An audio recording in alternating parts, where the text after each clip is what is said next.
Assalamualaikum warahmatullahi wabarakatuh. Sahabat entrepreneur, welcome to my channel Sim Journey, channel inspirasi kehidupan. Pada video kali ini saya ingin membahas 10 hal yang harus kita hindari dalam optimasi WhatsApp marketing.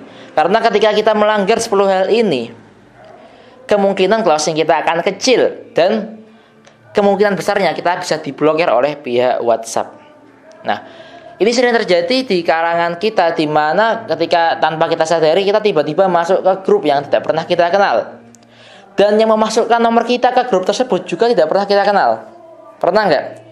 Kalau saya sering banget seperti itu. Ya nggak tahu sih kenapa bisa seperti itu, tapi setelah mereka masukkan saya ke grup itu, saya akan langsung left. Dan saya komplain ke orangnya. Terkadang juga saya mendapatkan pesan yang isinya hanya promosi. Nah, pernah nggak teman-teman merasakan hal itu? Atau mungkin menjadi pelakunya? Nah, ini sebenarnya bukan media promosi yang tepat ya jika kita menggunakan WhatsApp untuk hal-hal yang seperti itu.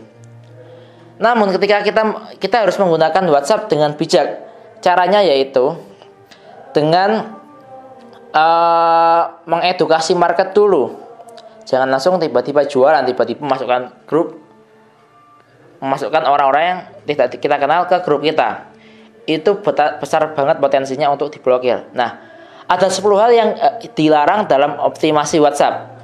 Yang pertama yaitu kita menyimpan nomor kontak kita itu di HP. Ini sangat riskan sekali. Misalkan nih, ketika kita punya 10.000 kontak dan kita nge-save nomor kontak kita itu di HP. Bayangkan ketika HP kita rusak, maka 10.000 kontak itu akan hilang semua. Padahal senjata utama para pebisnis online ialah database. Ketika database-nya hilang, otomatis omsetnya pun akan menurun drastis. Maka dari itu saran saya ketika punya nomor WhatsApp yang cukup banyak, cadangkanlah ke Google. Kalau bisa, saran saya ketika mulai menyimpan WhatsApp, di setting di HP-nya itu di penyimpanan Gmail. Nah, itu. Namun jika belum pernah, mulai sekarang cobalah langsung cadangkan ke Google. Untuk caranya bisa searching di YouTube ya, seperti itu.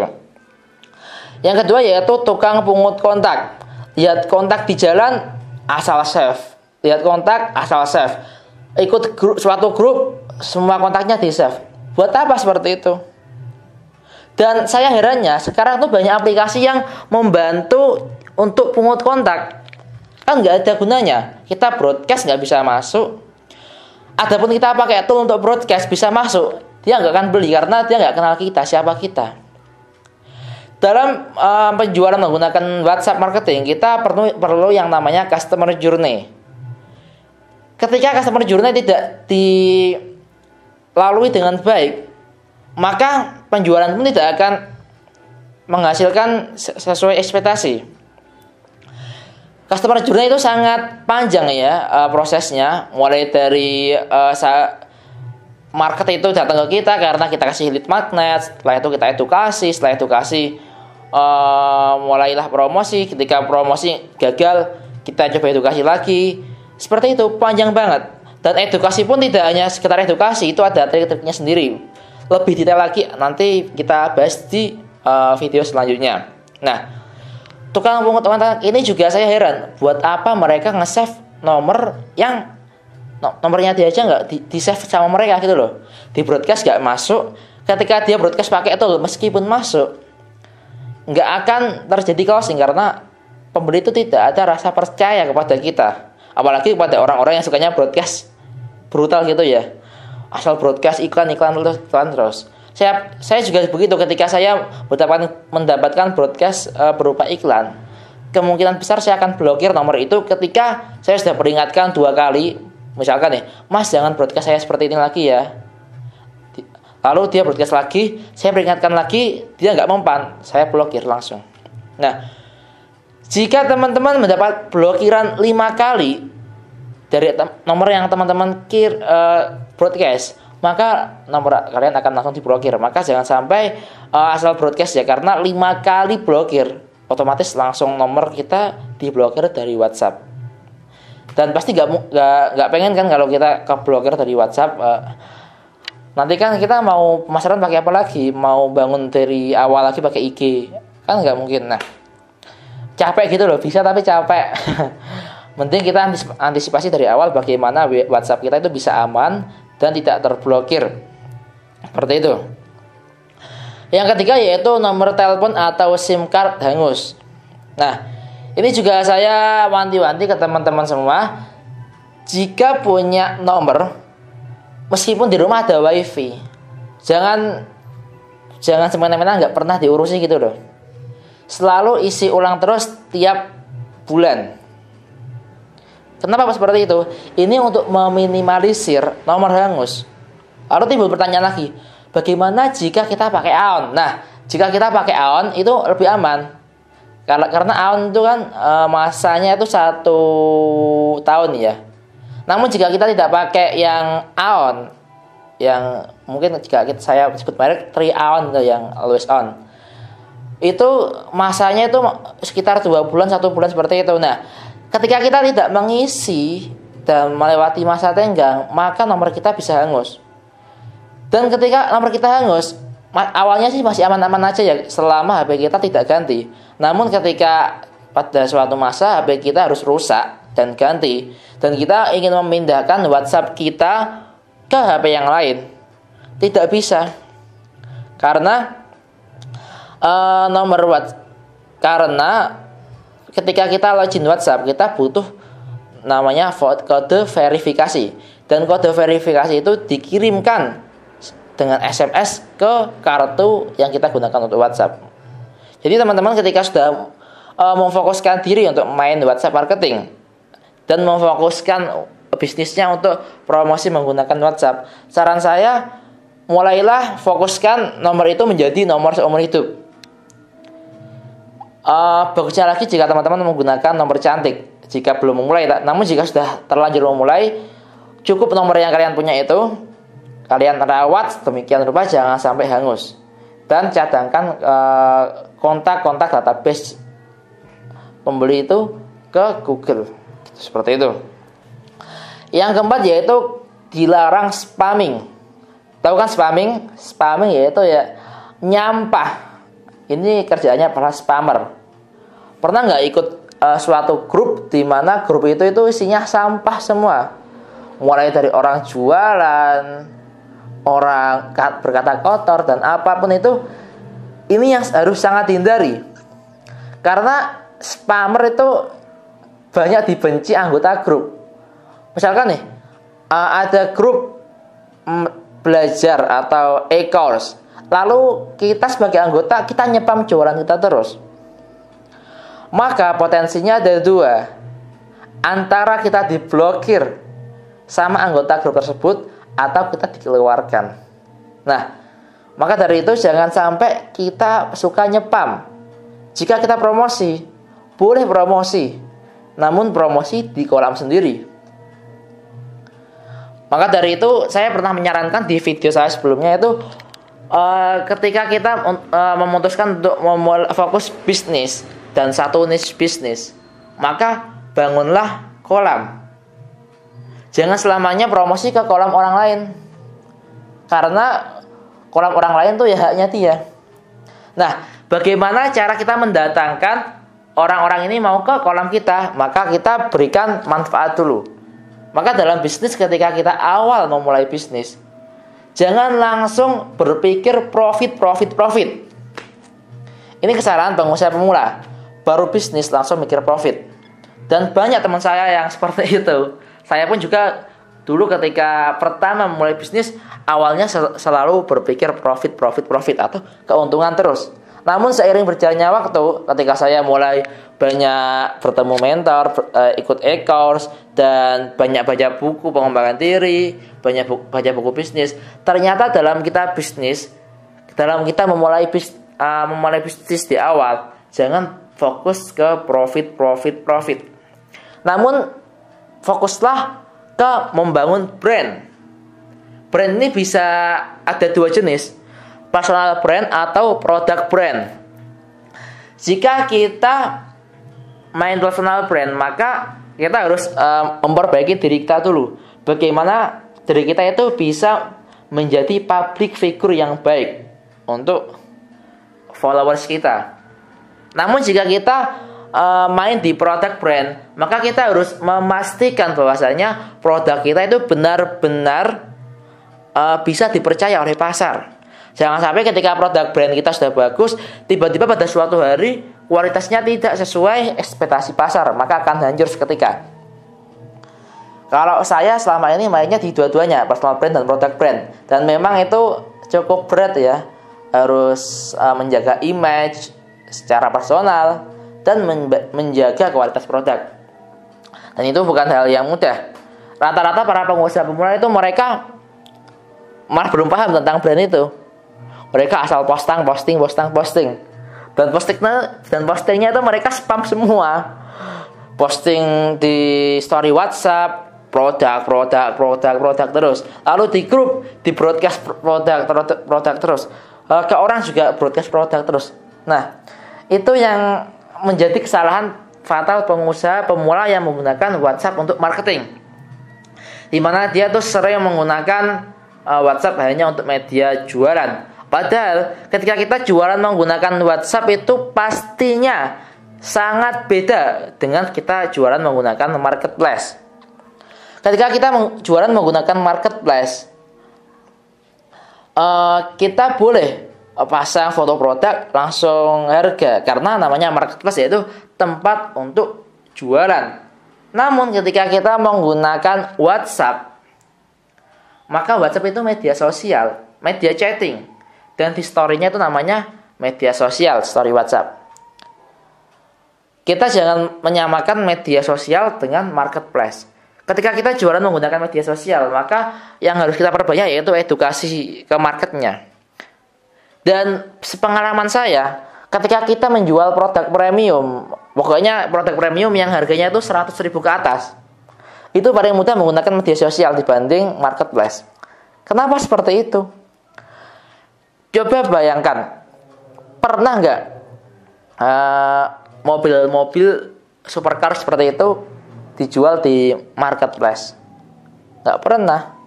Karena itu marketplace itu cenderung perang harga. Menurut saya seperti itu. Karena di marketplace itu bisa diurutkan mana produk yang harganya paling murah dengan followers paling banyak. Dan itu yang paling dicari. Dan ketika kita menjual produk mahal atau produk official, produk asli, itu sulit lah menurut saya pakai marketplace. Marketplace sudah didominasi oleh produk-produk KW. Dan ketika kalian main produk asli di marketplace, tetap bisa. Cuma memang potensi closingnya nggak sebesar ketika kita menggunakan media sosial. Dan kebanyakan sekarang para brand-brand besar mereka juga tetap menggunakan marketplace, cuma mereka tetap memfokuskan ke media sosial. Terkadang mereka memfokuskan diri, ada yang ke Instagram, ke website, dan media-media yang lainnya. Karena memang menjual produk mahal itu butuh yang namanya edukasi. Ketika edukasi kita belum bisa gila-gilaan, maka sulit banget untuk kita bisa menjual produk mahal. Sebenarnya tidak ada namanya produk mahal. Yang ada hanyalah market yang belum teredukasi. Maka jika marketmu mengatakan, wah produknya mahal, itu berarti bukan salah produkmu, bukan salah marketmu, tapi salah kamu. Kenapa kamu membidik market yang seperti dia? Karena orang yang mengatakan produk itu mahal, yang kemungkinan yang pertama yaitu dia bukan kelasnya kita. Dia bukan kelasnya kita. Misalkan nih, orang miskin dia masuk ke showroom mobil, kan bukan kelasnya. Dia bilang mobil itu mahal, iya dia diusir toh. Ngapain ke showroom mobil, nggak punya uang itu kan? Sama ketika kita jual produk mahal, ketika ada orang bilang produk kita mahal, ya udah nggak usah, nggak market kita, tinggalkan dia. Tapi sebelum tinggalkan dia, saran saya edukasi dulu. Karena kemungkinan juga dia belum teredukasi tapi punya uang. Kita bisa bandingkan ya kosmetik dengan merek Wardah. Ini kan sudah terkenal ya. dengan kosmetik yang bertebaran banyak banget itu di pasaran. Pasti ketika kita hanya bilang saya menjual kosmetik dengan harga sekian, saya jual lipstick dengan harga sekian, market akan mengatakan wah mahal. Namun ketika kita menyebut brand kita Wardah, nah pastinya ketika kita sudah menyebut brand, dia akan berubah pikirannya, wah itu bermerek, maka wajar jika harganya mahal. Nah ini yang namanya edukasi. Dan jika kalian punya produk sendiri dan brandnya belum besar, saran saya jangan bermain di perang harga, karena perang harga itu tidak akan ada habisnya. Tapi mainlah untuk memperbesar brand dan mengedukasi market sebanyak-banyaknya. Saya ketika brand itu sudah besar, profitnya pun akan besar. Gitu ya. Yang kelima yaitu broadcast brutal. Tadi sudah saya jelaskan dan saya singgung di sebelum-sebelumnya, bahwasanya ketika kita jualan dengan media broadcast WhatsApp, jangan semata-mata hanya jualan. Saya ulangi sekali lagi ya. Jangan semata-mata hanya jualan.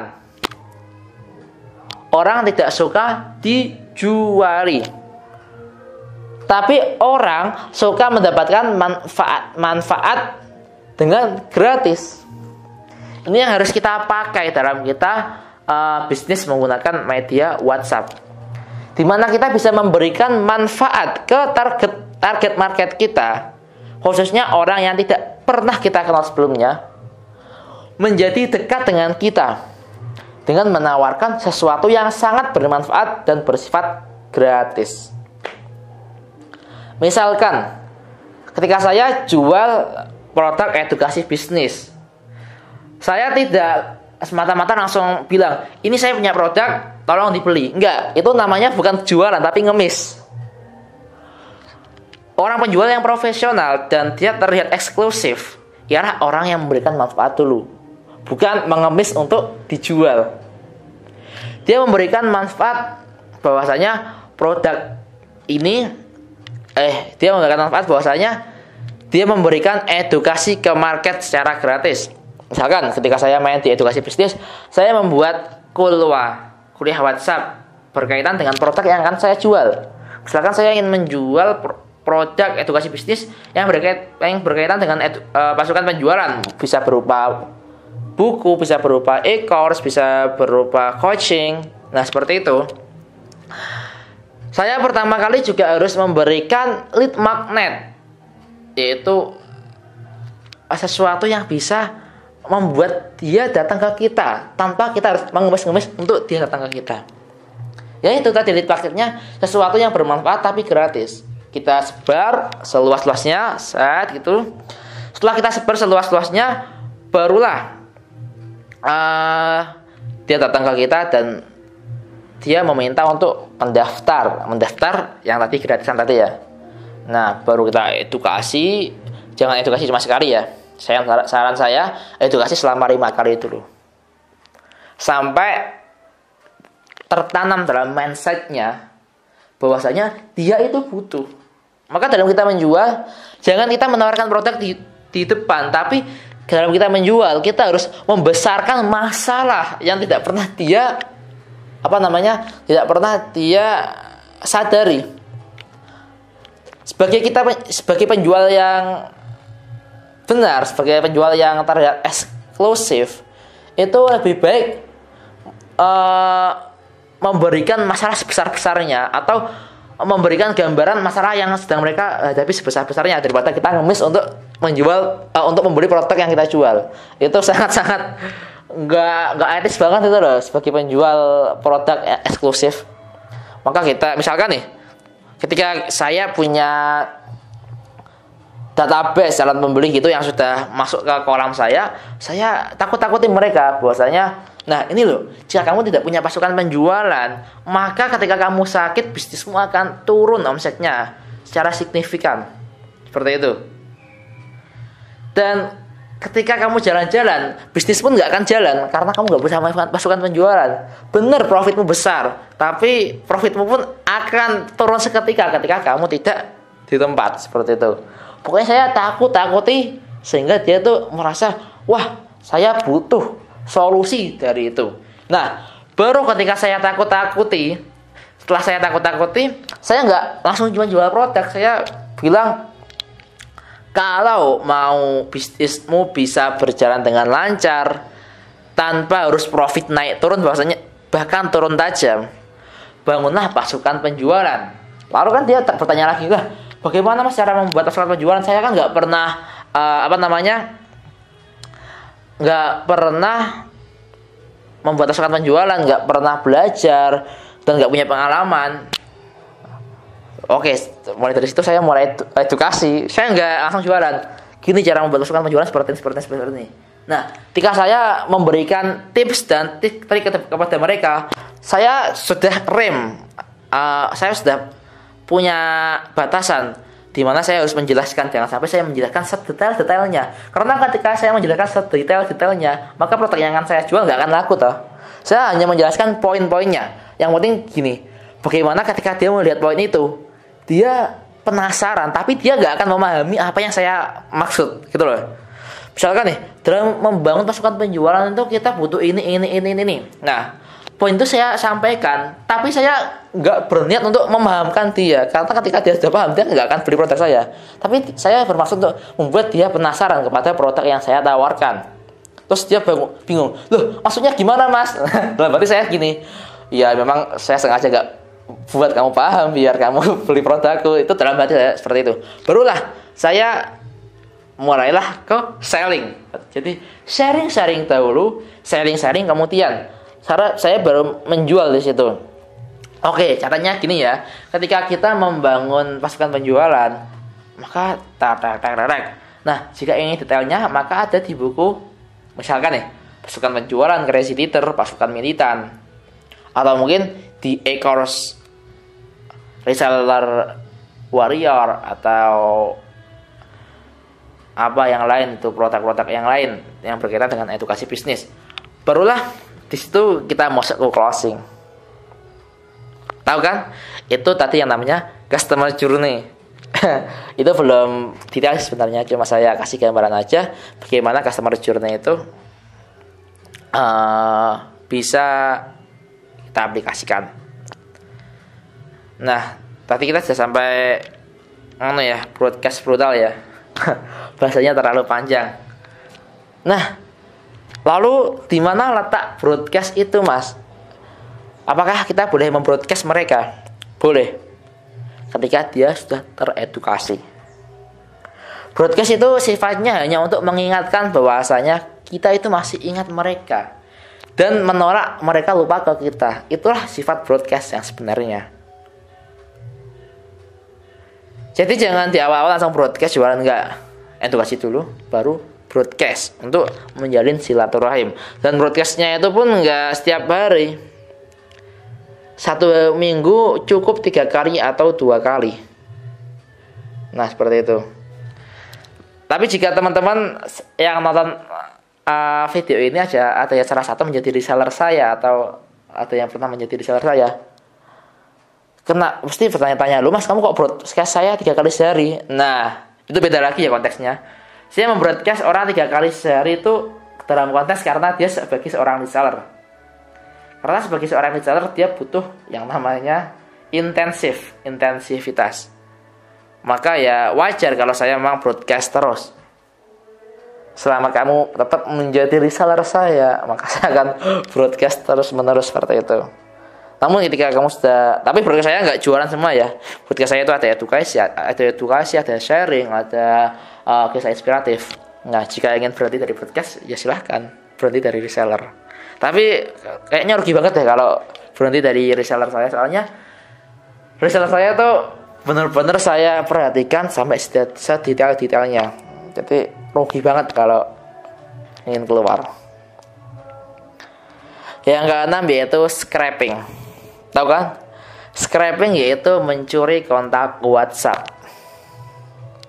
Apa maksudnya scraping ini? Ini sering dilakukan oleh orang-orang yang inginnya instan dan ingin penjualannya cepat, melejit dalam sekali waktu. Dan dia menggunakan cara curang, itu dengan scraping, mencuri kontak. Ada beberapa cara untuk scraping ya. Misalkan nih, ketika ada grup bimbingan belajar atau e-course atau grup yang berkaitan dengan lead magnet itu, dan itu yang menjalankan orang lain. Misalkan nih, ada suatu lembaga yang atau orang yang membuat event, dan event itu dimasukkan dalam grup WhatsApp. Misalkan nih, itu eventnya belajar bisnis, atau mungkin bagaimana cara cantik, bagaimana cara kulit putih seperti itu kan sudah masuk ke ranah ya tadi kosmetik ya. Kalau yang tentang kulit seperti itu, jika tentang bagaimana membangun bisnis, itu masuk ranah kayak edukasi bisnis. Bagaimana berinvestasi, berarti sudah masuk ke ranah investor. Nah seperti itu. Pokoknya semua itu kan pastinya lead magnet ya. Nah, kita sebagai peserta, kita itu men-scrap, mencuri kontak-kontak yang ada dalam WhatsApp itu.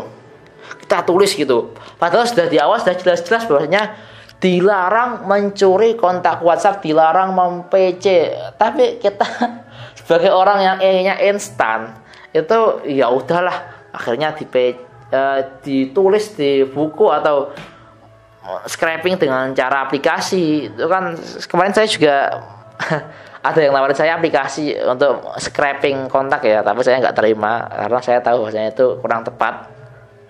Ya bisa dibilang tuh nggak ada adab. Soal adab, nggak punya adab itu loh. Scraping kan sama aja mencuri database dia. Nah setelah dicuri itu, harapannya itu di lain waktu itu bisa dikontak untuk ditawari produknya. Nah ya meskipun ini mungkin cukup efektif karena sudah tepat, sudah berada di kolam yang tepat dengan niche kita, tapi kan itu di kolam orang lain, nggak etis loh, nggak berkah. Jadi dalam bisnis jangan hanya mencari yang namanya keuntungan, tapi carilah keberkahan dalam bisnis tersebut. Paham ya? Seberapa banyak keuntungan kita, bila tidak berkah, maka sama saja. Maka dari itu, hindari yang namanya scraping. Sadar ya, yang suka men-scrap kontak-kontak, mau pakai aplikasi, mau pakai buku, itu namanya tetap scraping. Seperti itu. Selanjutnya yaitu aktivitas di WhatsApp hanya jualan. Tadi sudah saya singgung di awal bahwasanya WhatsApp itu bukan marketplace, bro. Bukan marketplace, guys. Bukan marketplace, coy. WhatsApp itu media sosial dan fokusnya itu di ranah chatting. Maka ketika kita menggunakan WhatsApp, ketika kita promosi di story, kita promosi di grup, jangan hanya promosi produk. Ini dulu di awal-awal pernah saya lakukan, dimana ketika saya pertama kali marketing menggunakan WhatsApp, saya tuh produk terus. Pertama ya pagi produk, siang produk, saya produk, gak hitung lah, mungkin 10 kali produk terus. Yang awalnya dulu story WhatsApp saya viewernya banyak, gara-gara saya langsung beralih ke produk semua. Habis viewerku, nggak tahu tinggal berapa itu. Lalu saya tambah nekat lagi, tambah parah lagi, saya produk terus bukti transfer. Jadi kayak orang sombong gitu loh. Di WhatsApp itu storynya kalau nggak produk bukti transfer, kan kesannya tuh laris tapi sombong gitu ya. Itu masa-masa jahiliyah dulu ya. Saya belum mengetahui strategi yang tepat untuk promosi di WhatsApp. Ya bener, emang ketika kita sudah memasukkan resi pengiriman, lalu bukti transfer, itu terlihat eksklusif gitu ya. Kita terlihat laris, tapi itu sebenarnya ya memang menurut saya bagus, cuma kurang tepat gitu loh.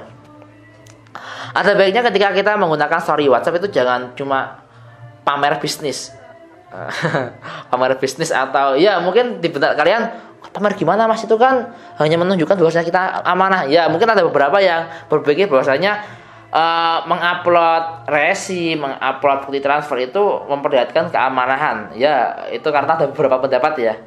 Saya juga pernah melakukan seperti itu, tapi seiring berjalannya waktu saya paham bahwasanya itu kurang tepat. Ada teknik yang lebih tepat, yaitu ada kalanya kita upload resi, ada kalanya kita upload bukti transfer, ada kalanya kita upload produk. Tapi sering-seringlah kita edukasi gitu guys. Kita harus sering mengedukasi market. Jangan cuma pamer produk, pamer bukti transfer, pamer resi. Jangan tiru sama jadi saya tuh. Edukasi market dengan sesuatu yang saya sudah bilang tadi, berikan manfaat sebanyak-banyaknya. Dan itu saya buktikan sekarang. Dulu ketika viewer saya habis gara-gara saya seperti itu, sekarang saya introspeksi diri, saya ikut e-course. Terima kasih Pak Wisnu ya, Pak Wisnu Andrianto yang sudah mencerahkan saya, Pak Eko yang telah mencerahkan saya bahwasanya itu langkah yang kurang tepat. Dan akhirnya saya menggunakan edukasi. Saya sering sharing di story WhatsApp saya. Saya membuat storytelling. Dan akhirnya timbullah banyak interaksi di situ. Interaksi itulah yang membuat kepercayaan pembeli yang nggak pernah kenal sama sekali dengan saya itu menjadi beli berkali-kali. Heran kan? Mungkin jika kalian para bisnis pemula berpikir ketika memulai bisnis, kontak WhatsApp saya nggak banyak, saya nggak punya banyak teman. Itu yang saya alami dulu pertama kali. Namun ketika saya sudah tahu triksnya, saya belajar dari WhatsApp Script Mastery, kelasnya Pak Wisnu Andrianto, saya menjadi paham bagaimana cara kita menjual ke orang yang nggak pernah kita kenal, tapi larisnya itu melebihi orang yang pembeli yang orang yang pernah kita kenal. Ini kemarin juga saya sempat sharing-sharing dengan teman saya ketika saya diajak ke Pati gitu ya. Saya sharing-sharing gitu. Cukup lama sih, selama 4 jam gitu di restoran itu, sharing-sharing terus. Dan ternyata itulah kesalahan saya tuh. Jadi ternyata ketika kita promosi ke orang yang kita kenal, itu lebih sulit ternyata loh. Ketika kita sudah tahu triknya, ternyata lebih mudah promosi ke orang yang tidak pernah kita kenal. Dan ini saya alami. Ketika kita promosi produk ke orang yang pernah kita kenal, yang pertama kemungkinannya yaitu kita dibully. Ini pasti, dan ini yang saya alami di tahun pertama mulai bisnis. Dibully mati-matian. Nggak peduli apapun itu, pokoknya kita menawarkan produk ini dibully, produk ini dibully. Kita mau upload resi dibully. Nah, pokoknya karena apa? Orang yang kita kenal itu mereka tahu apa kelemahan kita. Maka dari itu saya di tahun kedua bisnis, saya mulai merancang strategi. Bagaimana saya ini bisa menjual ke orang yang tidak pernah kita kenal, karena potensi di bully-nya itu kecil banget. Dan orang yang pernah saya kenal malah cenderung tidak pernah saya juali. Saya tahu karena orang yang saya kenal itu mereka rata-rata ekonominya menengah ke bawah ya. Nggak ngecek ya, tapi emang itu realita. Karena saya juga berasal dari ekonomi menengah ke bawah. Dan otomatis teman-temannya juga sama kan. Teman-teman kuliah, teman-teman apa. Dan yang saya jual ini produk premium semua. Harganya di atas 200, bahkan 300 ribu. Satu produk ya. Bayangkan ketika orang-orang kuliah membeli produk seharga 300 ribu. Nggak makan berapa hari itu ya. Jadi ketika saya menawarkan produk ini ke teman saya yang notabene dia tuh orang yang nggak punya duit, orang miskin, ya enggak sih ya, orang yang emang belum punya penghasilan gitu ya, bukannya beli malah dibully. Wah, saya berpikir tahun pertama saya benar berat, karena saya nggak tahu triknya. Benar kata, jadi saya di sini menyadari bahwasanya benar kata mentor saya Ipo Santoso. Dimana ketika memulai bisnis kita memang butuh yang namanya semangat. Namun ketika ingin mengembangkan bisnis kita butuh yang namanya skill, ilmu. Ketika kita harus terus semangat tanpa dibarengi ilmu, bubar semua ambiar. Ini yang setelah saya alami. Saya pernah tutup 6 bisnis sekaligus ya. 6 bisnis tutup semuanya. Itu karena saya dulu modal semangat. Dan tahun kedua saya memulai introspeksi diri. Bagaimana saya ini jangan mengulangi kesalahan yang pernah saya buat lagi. Mulai kesalahan saya dibully, saya bangkrut, saya apalagi pokoknya semuanya itu kesalahan saya lah itu dulunya. Di tahun awal memulai bisnis. Akhirnya saya introspeksi. Di tahun kedua saya akhirnya bertemu lah dengan banyak mentor, banyak teman-teman yang memang support kami, dan kita saling support ya dalam bisnis. Ya, mungkin ada teman-teman yang baru merintis atau yang sudah di atas itu, saya mulai bergabung dengan mereka. Saya bergabung dengan komunitasnya, dan disitulah saya dapat insight berharga bagaimana cara kita bisnis minim dibully, yaitu dengan kita menjual produk kita dan menjual peluang usaha kita ke orang yang tidak pernah kita kenal. Ya memang prosesnya cukup lama, saya menyadari itu. Prosesnya itu ya capek juga ya, mengedukasi orang yang tidak pernah kita kenal. Bahkan seringkali ditinggalkan, itu wajar. Namun ketika kita sudah mempunyai personal brand di mata mereka, maka akan sangat mudah bagi mereka untuk mempercayainya. Kalau saya boleh cerita ya, selama ini produk saya 89% atau hampir 90% dibeli oleh orang yang tidak pernah saya kenal. Dan orang yang saya kenal itu hanya menjadi penonton. Dan di tahun pertama menjadi pembuli, di tahun kedua dan seterusnya. Ketika saya sudah mulai sustain atau sudah mulai stabil di bisnis, mereka hanya bilang, wah enak ya Sim kamu, sudah punya penghasilan sendiri. Itu namanya bullshit semuanya. Kenapa? Tidak ada sukses yang instan guys. Kesuksesan 2 menit di atas panggung itu dibangun bertahun-tahun, berbulan-bulan. Bahkan sampai tidak pernah merasakan nikmatnya tidur, tidak pernah merasakan nikmatnya nikmatnya istirahat, tidak pernah saya. Fight terus gagal tiap lagi dan gagal berkali-kali. Gagal berkali-kali dan coba berkali-kali, hingga karena saya boleh bilang ya, saya itu gagalnya berapa kali, puluhan kali, dan suksesnya itu hanya 2 kali atau 3 kali. Nah, dan hanya itu yang teman-teman lihat dari saya, gitu loh. Ketika kita masih proses, orang itu hanya bilang, kamu itu banyak yang menjadi saksi bisu, menjadi saksi ketika saya dibully teman-teman saya. Banyak yang menjadi saksi ketika saya harus menerima hinaan, menerima apapun itu. Terima kasih teman-teman saya yang telah menjadi saksi dan selalu berada di samping saya dan tidak pernah membuli saya sekalipun. Terima kasih yang setelah membersamai saya hingga sampai titik ini. Dan terima kasih juga kepada teman-teman semua yang sukanya itu membuli tanpa tahu tujuan yang saya ingin capai. Dan ketika sudah sampai tujuan, baru deh kalian, wah enak sim utang sim. Kalian tuh ya, awalnya membuli, akhirnya utang. Makanya di awal tuh hargai orang yang sedang berjuang. Karena ketika orang itu sudah sampai puncak, kalian itu pasti akan membutuhkannya.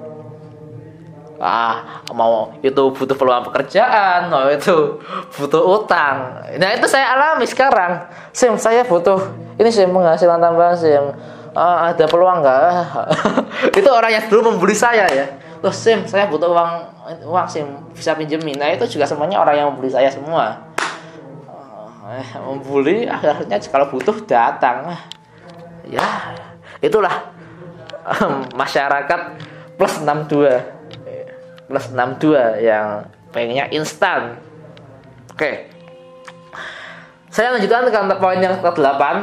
Ini nanti terusnya 1 jam, nggak apa-apa ya, cukup lama karena sudah lama saya nggak ngonten dan saya ingin berbagi cerita suka duka saya yang saya bungkus dalam materi hal terlarang dalam optimasi WhatsApp. Jadi saya menyampaikan poin-poin beserta dengan pengalaman hidup pahit yang pernah saya hadapi.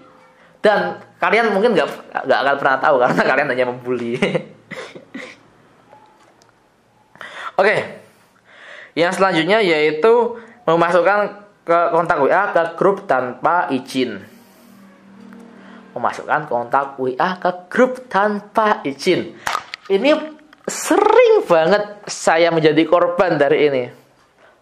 Saya tuh mau protes, tapi ya capek protes. Akhirnya ya ketika saya dimasukkan grup, saya keluar. Saya dimasukkan ke grup, saya keluar. Nah, saya coba ingin bilang buat kalian teman-teman yang sukanya memasukkan kontak WA tanpa seizin pemiliknya. Ketahuilah bahwasanya itu cara yang sia-sia. Buat apa masukkan kontak WA yang tidak pernah interaksi ke kita? Apakah itu akan terjadi closing? Ya mungkin 1% ya. 1% dan enggak sumbut itulah kalau bahasa Jawa. Enggak banding dengan capeknya kalian mengumpulkan kontak WA, kalian masukkan ke grup, terus closingnya hanya paling 0,1%. Enggak. Enggak recommended. Orang, 80% orang melakukan transaksi pembelian karena merasa nyaman. Dan ini saya alami. Di mana saya menjual produk mahal dan lebih mahal dibanding kompetitor. Tapi mengapa mereka loyal ke saya? Mereka belinya ke saya. Mengapa? Karena saya punya personal brand yang cukup baik di mata mereka. Dan saya selalu menjalin interaksi baik dengan mereka. Sehingga terjadilah closing dengan sangat mudah. Seperti itu ya. Dulu pernah saya ketemu orang yang nggak pernah saya kenal sama sekali.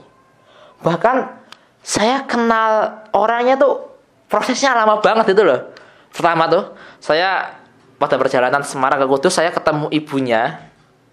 Ibunya itu, iya ketemu terus ngobrol-ngobrol di angkot gitu ya. Ngobrol-ngobrol di angkot, gitu. Ya udah kita ngobrol.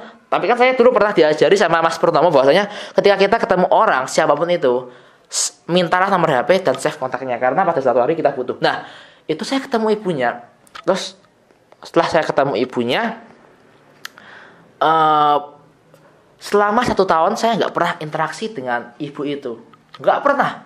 1,5 tahun mungkin, nggak pernah sama sekali. Terus pada suatu hari saya karena dia men-story ya, saya merespon story-nya, tak gitu. Nah, saya merespon story-nya, itu artinya kan berarti saya mulai membangun interaksi ya, meskipun 1,5 tahun nggak pernah interaksi sama ibu itu.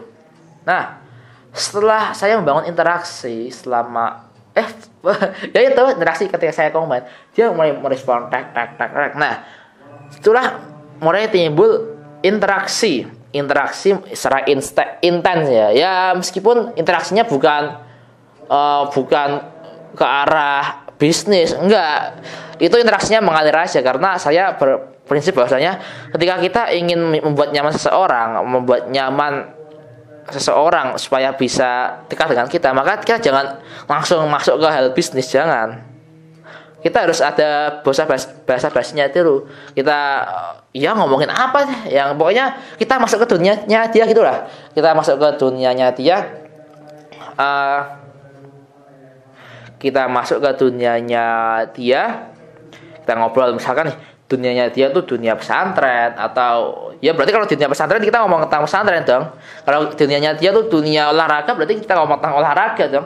Ya meskipun kita nggak tahu dunia dia secara detail, tapi ya, setidaknya itu kita bisa mengiyakan apa kata dia itu yang paling simpel supaya dia merasa nyaman. Nah, setelah merasa nyaman tuh ceritanya ya. Nah, setelah saya interaksi banyak dengan ibu itu, saya kan pada saat itu masih jualan sajadah ya, produk saya masih 1. Nah, mulailah ibu itu bilang, "Mas, anak saya ini pengen ikut jualan sajadahnya." Nah, ini kan saya nggak pernah Wong saya kenal ibunya itu aja dari angkot ketemu cuma 10 menit, terus tiba-tiba ibunya merekomendasikan anaknya pengen ikut jualan yang produk yang saya jual. Ya udah, saya bilang, iya Bu, monggo Bu, nanti anaknya suruh kontak saya aja. Nah seperti itu, spread. Akhirnya selang beberapa hari ada yang kontak saya, Mas, saya ini Mas, kemarin yang ibu saya tuh bilang ke Masnya itu saya pengen ikut jualan produknya Masnya. Oke saya, oh iya nggak apa-apa Mbak. Terus saya nggak apa-apa Mbak. Terus dia bilang lagi, tapi nggak Mas, saya nggak bakat nih, saya takut, saya pokoknya ya wajar lah bisnis pemula gitu ya. Bisnis pemula wajar kalau dia mau bilang nggak bakat, dia mau bilang takut, dia mau bilang apapun itu wajar bisnis pemula. Nah pada saat itu mulailah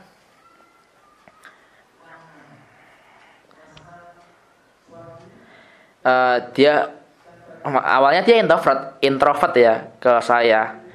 Maksudnya introvertnya itu gini. Dia kan nggak pernah kenal saya ya. Dan posisi saya tuh langsung sebagai supplier. Bayangkan, orang yang nggak pernah kita kenal datang ke kita dan dia pengen kerjasama dengan kita dan posisi kita sudah tinggi.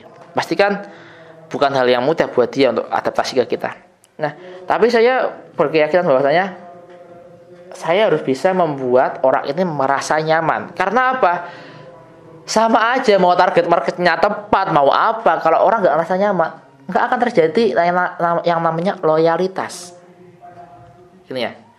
Akhirnya saya buat bagaimana dia bisa merasa nyaman dengan saya. Akhirnya, pokoknya saya tiap hari bangun interaksi, terus sharing, terus apapun itu. Dia mau curhat, saya terima terus. Nah, selang beberapa minggu mulai timbul kenyamanan. Ini cara saya membangun reseller ya. Jadi saya paham betul tiap karakter reseller saya. Ini juga diajarkan oleh guru saya, Ustadz Mansur, ketika dulu di pondok. Ini dalam konteks pesantren ya, dan saya terapkan dalam konteks bisnis. Bahwasanya ketika kamu punya pondok, itu usahakanlah sering-sering interaksi dengan santrimu dan pahamilah karakter tiap santrimu. Dan ini saya terapkan dalam bisnis. Pokoknya saya harus pahami semua karakter reseller saya. Dan akhirnya pada saat itulah dia mulai dekat dengan saya. Terus timbullah loyalitas. Dan dengan wasilah inilah dia bisa memberikan orderan yang cukup banyak. Bahkan sehari 4 VCs gitu, konsisten gitu loh. Saya bingung. Ya alhamdulillah lah. Dengan adanya dia itu semakin besar cepat itu. Dan dia bukan orang yang, dan dia adalah orang yang tidak pernah saya kenal. Dan saya nggak pernah ketemu dia sekalipun, nggak pernah. Paling hanya media online ya. Cuma dia tuh kalau transfer langsung banyak-banyak. Saya heran. Langsung berani transfer 1 juta, langsung berani transfer 600.000. Nah, saya bingung. Lah kok percaya banget sih dia sama aku, tapi ya nggak apa-apa lah. Namanya juga sudah kepercayaan ya. Saya harus berikan feedback yang baik juga dong buat dia, karena dia sudah menanamkan kepercayaan kepada saya seperti itu. Oke. 48 menit ya. Kita targetnya 1 jam. Yaitu yang 9 yaitu tidak membuat omni channel. Omni channel yaitu kita tidak membuat channel yang bervariatif. Kita hanya mengandalkan media promosi WhatsApp. Bagus sih, kita fokus. Cuma ketika kita harus kehilangan WhatsApp, apa yang harus kita perbuat? Akankah kita akan frustasi atau menyesali? Maka dari itu, buatlah channel promosi kita atau personal branding kita itu banyak. Kalau selama ini saya pakai banyak sih. Saya pakai WhatsApp, pakai Instagram, pakai YouTube, pakai TikTok. 4 ya. Saya baru mau merambah ke Telegram tapi belum. Karena gini teman-teman. Saya sebenarnya pengen merambah ke semua media, tapi ketika semua media kita pegang dalam satu kali waktu, maka akan ambiar. Bubar semuanya. Maka dari itu kita harus satu persatu untuk gitu ya namanya, satu persatu untuk bisa membuat merealisasikannya. Dimulai dari WhatsApp dioptimasi, dimulai dari Instagram dioptimasi, YouTube dioptimasi, TikTok dioptimasi. Dan yang paling saya sarankan ketika di masa sekarang ini yang paling boomingnya yaitu TikTok. Mungkin sebagian kalian merasa bahwasanya TikTok itu sesuatu yang aplikasi yang negatif terus ya, karena banyak orang joget-joget atau unfaedah banget lah gitu. Itu ya ada benernya. Namun bagi saya dari sudut pandang pebisnis itu peluang besar. Karena sebenarnya TikTok itu bukan isinya, jika kalian bisa lebih dalam lagi, lebih detail lagi mendalami TikTok, itu di dalamnya banyak banget konten-konten positif. Bahkan sekarang banyak motivator, bahkan pokoknya banyak para YouTuber yang sudah mulai merambah ke TikTok. Dan semua konten-konten edukatif itu sudah masuk ke TikTok. Dan TikTok ini sangat pesat perkembangannya. Jika saran saya, jika kalian ingin membangun personal branding, bangunlah mulai dari TikTok. Ini cukup cepat sekarang. Begitupun juga ketika mulai promosi produk, recommended juga pakai TikTok, karena dengan kita menggunakan TikTok itu kayaknya kelihatan lebih asik gitu ya. Ada lagunya, ada gambarnya, ada gerakannya, pokoknya audio visual tuh lengkap banget. Oke, yang 10 yaitu tidak menambah rutin database calon pembeli. Database calon pembeli ini sangat penting. Ketika kita tidak terus menambah database calon pembeli, maka pembeli kita hanya itu aja. Nah, ketika pembeli kita itu aja, lama-lama juga akan bosan. Nah, jika bosan, apa yang terjadi? Ya, habislah sudah customer base kita. Maka kita bisa siasati itu semua dengan cara terus menyebarkan lead magnet, terus merekrut semua database sebanyak-banyaknya dengan berbagai cara. Yang penting halal dan tidak merugikan orang lain. Oke, sampai sini semoga bisa dipahami ya. Sudah hampir 1 jam. Sekian dari saya. Mohon maaf jika ada salah kata.